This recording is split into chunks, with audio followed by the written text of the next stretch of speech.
السلام عليكم ورحمة الله وبركاته. نسأل الله يا رب يكون أصدقائنا في خير وفي نعمة، اللهم آمين.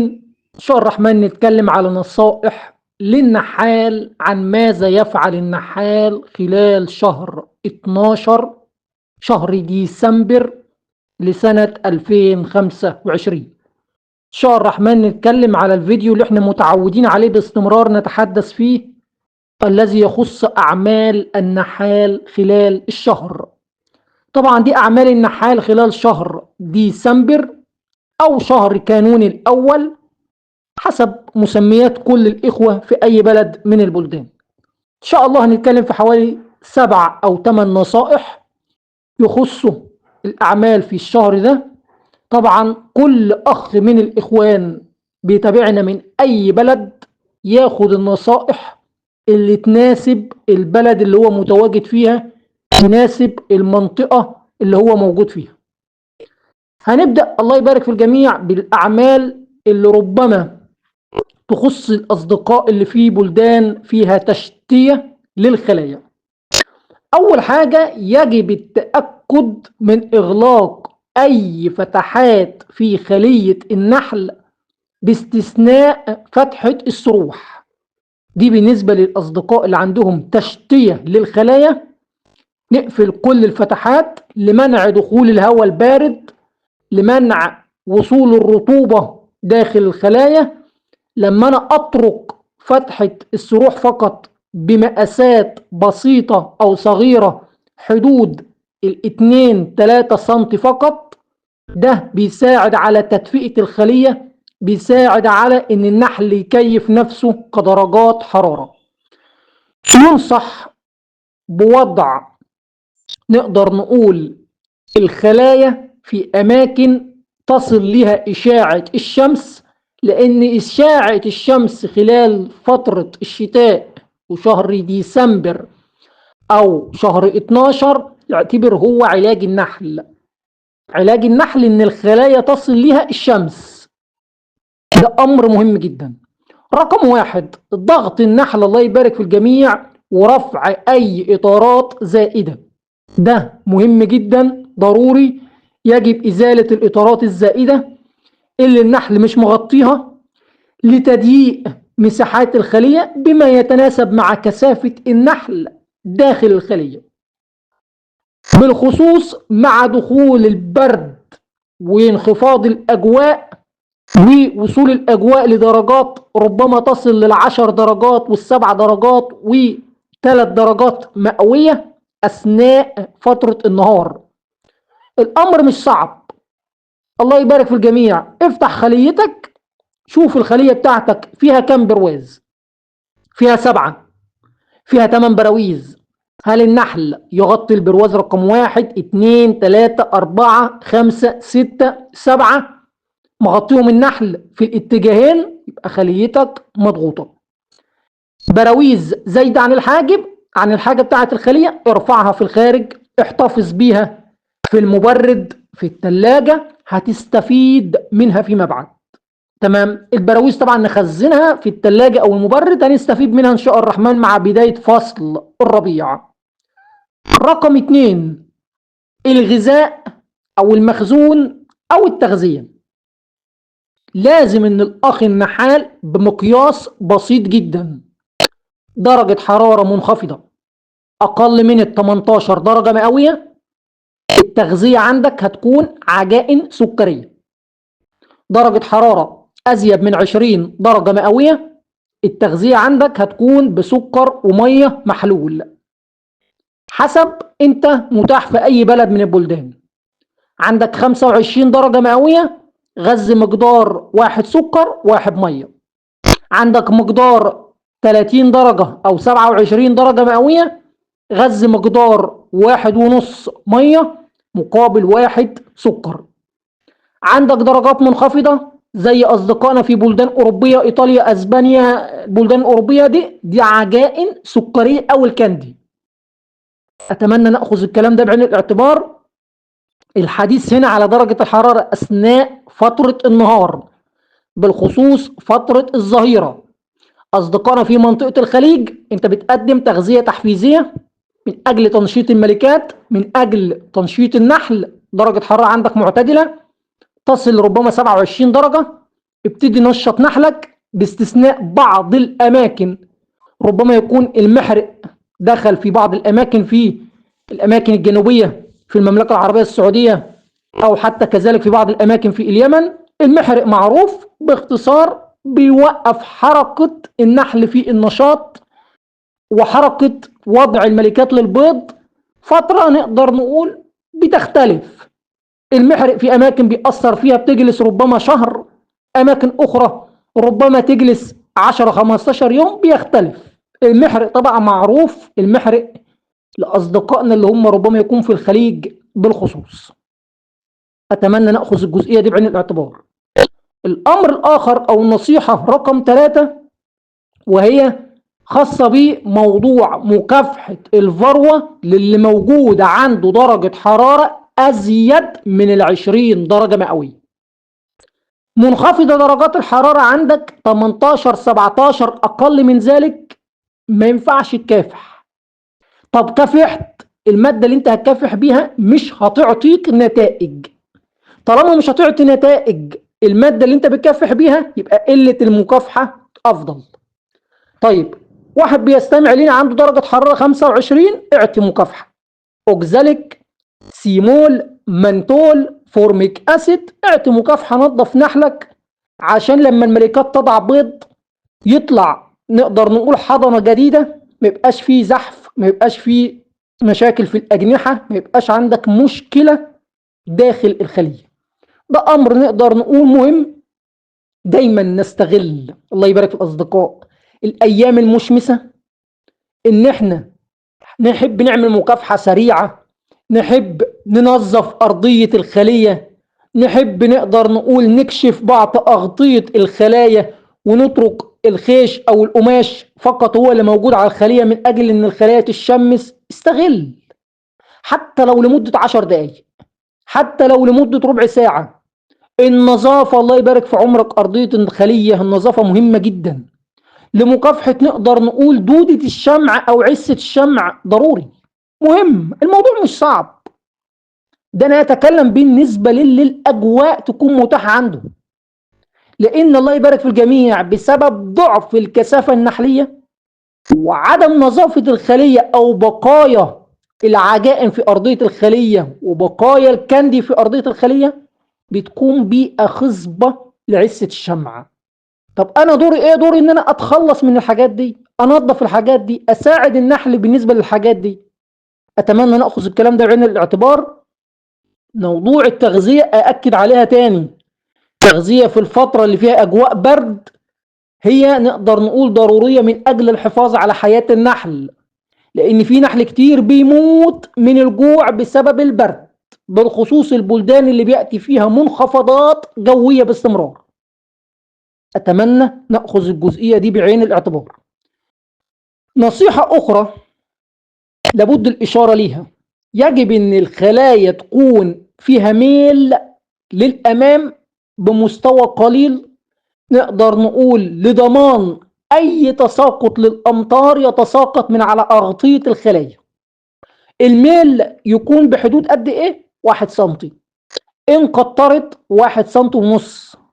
1 سنتي أو سنتي ونص ديت حاجة بسيطة، بس بتكون مهمة جدا، لأن أي أمطار تسقط على الخلايا تنحدر للأمام، بتقلل من موضوع الرطوبة، بتقلل من خطر الأمراض، كل ده مهم. الخيشة اللي الأخ النحال وضعها ما بين الغطا وما بين الخلية ما تبقاش فيها نقدر نقول زوائد للخارج بمسافات كبيرة.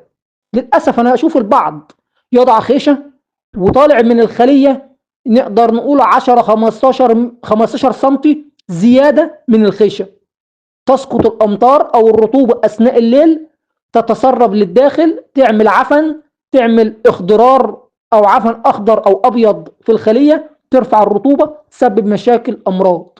والأمر بسيط جدا، حل المشكلة ما تخليش زوائد من الخيشة. القماش اللي انت مشت بيه الخلايا ما تخليش زوائد من القماش، ده مش صعب. أمر آخر لابد الإشارة ليه، الخلية بتاعتك لو افترضنا ان هي خلية متوسطة 5 أو 6 براويز، عند آخر برواز حط حاجز مصمت. الحاجز المصمت عبارة عن ايه؟ أبلكاش حطه، قطعة من الفلين المضغوط حطه جنب آخر برواز، خشب حطه جنب آخر برواز. بيساعد على تدفئة الجزء اللي فيه نحل، بيساعد على دفء الخمس أو الست براويز اللي انت قمت بعملية تشتية ليهم. مخزون العسل بالمناسبة مثال بسيط جدا، خلية 5 براويز يكون فيها على الأقل بروازين 3 عسل، خلية 6 براويز فيها 3 براويز عسل على الأقل، خلية 7 أو 8 براويز يكون فيها 4 براويز من العسل، خلية 10 براويز يكون فيها 4 براويز عسل. ده كلام ما فيهوش جدال. ترتيب العسل في الخلية ايه؟ أساسي برواز رقم 1 وأساسي آخر برواز. دول بروازين أي خلية تخش التشتية لازم يكون البرواز رقم 1 والبرواز الأخير مخزون عسل. لو في بعض البراويز اللي في منتصف الخلية هلال من العسل، هلال عسل ممتاز، بيكون سهل على النحل ان هو يصل ليه لما يحتاج مخزون من العسل ويستفيد منه. تمام. الامور دي كلها بسيطة بس النحال ينتبه ليها. خلية ما تحطهاش على الارض مباشرة، هتساعد رطوبة تصل لها بسرعة كبيرة، هتساعد ان اي امطار من التساقطات المطرية او المطر يصل للخلية لما تكون خلية على الارض، ترفع الرطوبة في الخلية بنسبة كبيرة. طب العمل ايه؟ الحل ايه؟ خلي الخلية نقدر نقول مرتفعة عن سطح الارض 30 سنتي، 25 سنتي، نص متر مرتفعة عن سطح الارض. حطها على كراسي خشب حديد، على كفرات، المهم انك انت تبعدها عن سطح الارض. ربما لو وضعتها على الارض مباشر الضفدع اللي بيأكل النحل يكون قريب منها، النمل يكون وسيلة لدخولها، امور كتير جدا. الناس اللي حاطين الخلايا في ظل الاشجار وتحت المظلات طلعوا الخلايا خلوها في مكان تصل لإشاعة الشمس. اكررها في الفيديو للمرة العشرة، إشاعة الشمس خلال برد أو الشتاء لو لمدة 5 أو 10 دقائق هو علاج للنحل، من أفضل العلاج للنحل اللي النحل محتاجه. نقطة أخيرة أو من ضمن النقط اللي احنا بنتحدث فيها وبندردش فيها، وهي الخلايا اللي هي فيها نقدر نقول عاسلات. واحد كان في موسم كينا، واحد كان في موسم خروب، عنده خلية طابقين فيها 11 15 برواز، نزل الطابق الثاني ده ملوش لازمة. خلي الخلية بتاعتك مشتية طابق واحد، 10 براويز، 9 براويز، 8 براويز فقط. وفر على الأقل المخازين من العسل اللي احنا اتكلمنا عليها في الفيديو. ولو مخزون العسل ضعيف أو قليل لابد انك انت تضيف العجينة الكندي أو العجينة السكري، ضروري ضروري، منعا لا قدر الله ان النحل يخش في جوع أثناء فترة الشتاء. أصدقائنا في منطقة الخليج، أصحاب الخلايا الأجباح البلدية، أصحاب الخلايا الحديثة البراويز، بعد انتهائك من موسم الصدر وفرز الصدر انت أكيد رحت مراعي عرفج، النحل يبتدي ينشط عليها، تبتدي تأول خلايا، أو أي مرعى آخر، بس أنا أتكلم أنت محتاج مرعى غباري. مرعى غباري من حبوب اللقاح مع درجة حرارة 22 24 25، يعني بتقدم تغذية سكرية نقدر نقول تركيزها يناسب درجة الحرارة عندك، ولكن احذر تكون تغذية مخففة. في البعض يدي 2 ضربة مية مقابل ضربة سكر في درجة حرارة 20، ويقول لك النحل ما بيسحبش التغذية. مش هيسحبها، ولو سحبها يا أخي مش هيستفيد منها. لازم معدلات السكر والمية تنتبه ليها. ما تديش الأجباح البلدية أو الخلايا الحديثة تغذية زيادة عن اللازم تخلي النحل يكبس بنى تغذية ومفيش صوب، مفيش بيض. أنا آسف إن أنا بتكلم ببعض المصطلحات بتاع أهل الخليج، ولكن لعل النحال اللي بيستمع ليه يفهمها. صوب يعني بيض، مفيش بيض، مفيش حضنة. طب الخلايا بعدين الخلايا تهلك عندك. تمام. فيه بعض الخلايا هتلاقي فيها تقدم بسيط، بنية حضنة، النحل منزل بنية في الأمام أو بنية في الخلف، مفيش مشكلة. البنية اللي تنزل والنحل يضع فيها بيض أو حضنة ويقفل عليها، دي بتساعد الجبح إنه يتقدم معاك. إنما البنية اللي النحل ينزلها ويكبسها عسل ويبني بعدها ويكبس عسل، أنت بتضر الجبح البلدي. أتمنى نأخذ الكلام ده بعين الاعتبار.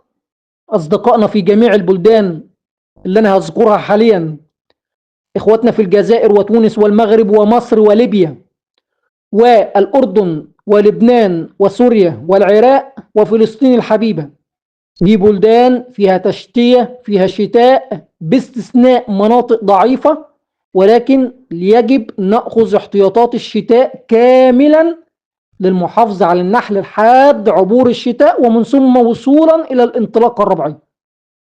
دي ما فيهاش هزار.